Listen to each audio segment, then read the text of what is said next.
जय हिंद दोस्तों, स्वागत है सब एग्जाम एकेडमी के एक और न्यू वीडियो में। और आज की वीडियो बिल्कुल अलग होने वाली है क्योंकि इस वीडियो में हम डिस्कस करेंगे कि ड्राइवर कैसे बने। ठीक है, बहुत सारे दोस्तों की इच्छा होती है। ठीक है, एक सेकेंड। बहुत सारे दोस्तों की इच्छा होती है।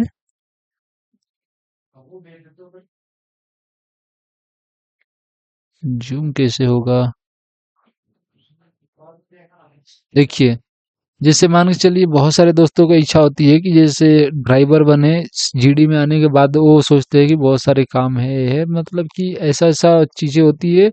उसके बाद में सोचते हैं कि हम कोई ट्रेड वर्क चुन ले, तो बहुत सारे लोगों से ऐसे सुनते हैं कि ड्राइवर में चले जाते हैं। ड्राइवर का ऐसा है वैसा है, लेकिन कुछ आता पता रहता नहीं है कैसे जाना है, क्या प्रोसेस है। ठीक है, तो आज की वीडियो में हम यही बात करेंगे और यही बताऊंगा कि कैसे आपको क्या क्या करना होता है ड्राइवर में बनने के लिए।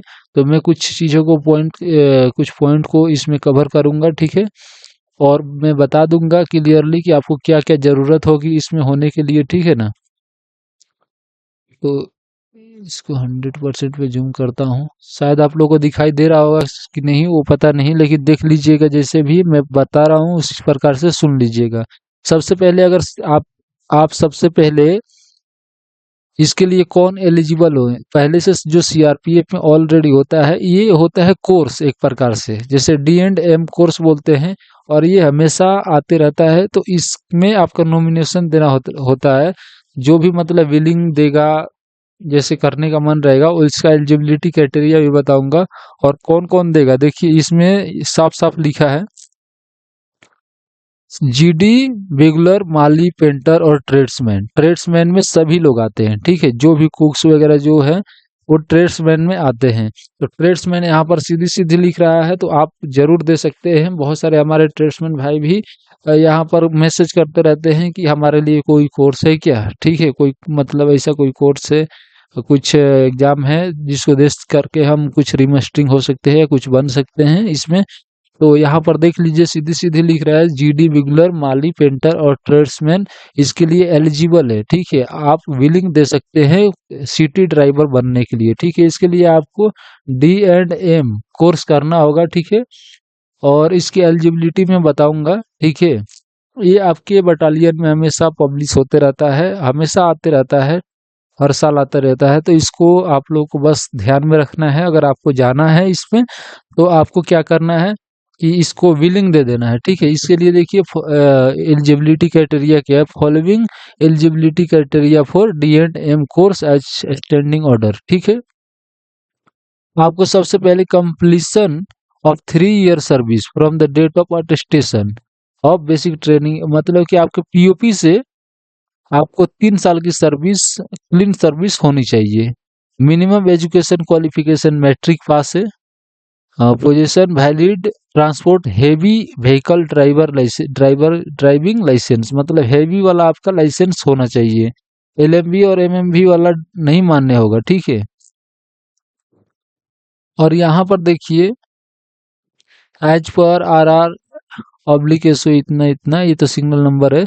The maximum age for remustering will be 30 years, मतलब कि 30 साल से आपका ज्यादा एज नहीं होना चाहिए। ठीक है, रिमस्टिंग करते टाइम में तो आपका 30 साल मैक्सिमम एज, जो बोलते हैं ना कि एज क्राइटेरिया कितनी होनी चाहिए, तो 30 साल मैक्सिमम होनी चाहिए। ठीक है, the crucial date determining age calculated, मतलब कि एक डेट, जब भी आप जो कोर्स आएगा तो एक डेट उसमें पब्लिश किया जाएगा। उस डेट से आपको 30 साल काउंट करके देख लेना है कि आपका 30 साल हो रहा है कि नहीं। जैसे ये वाला अभी कोर्स आया है, तो उसी हिसाब से इसमें 1/1/2026 बता रहा है।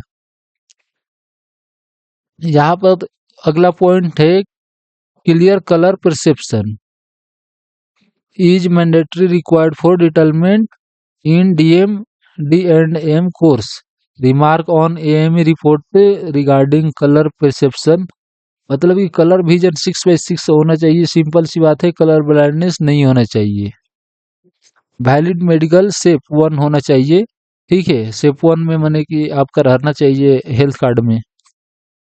At the time of issue of remasting order, all candidate will have to qualify and eligible norms laid down in requirement rule, including qualifying of D&M course and 44 week basic training of CTGD in case of tradesman who have not undergone 44 week के basic training of CTGD।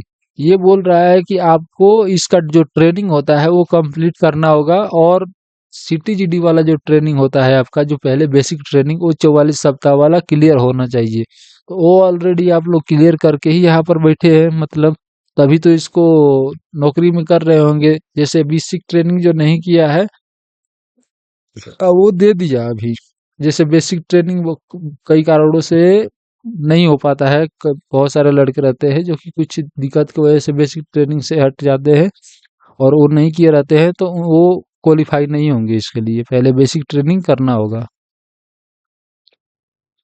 बाकी जो भी point है आपको clear कर दिया, उसके बाद में आपको इसके लिए देना है, कुछ अपेंडिक्स दिया है, इसी अनुसार आप लोगों को भर के देना है, नाम, रैंक वगैरह। तो ये तो आपका ऑफिस का काम है। तो ये सारी चीजें आपको करना होगा, ठीक है। उसके बाद में ही आप इसके लिए एलिजिबल हो पाओगे। तो धन्यवाद।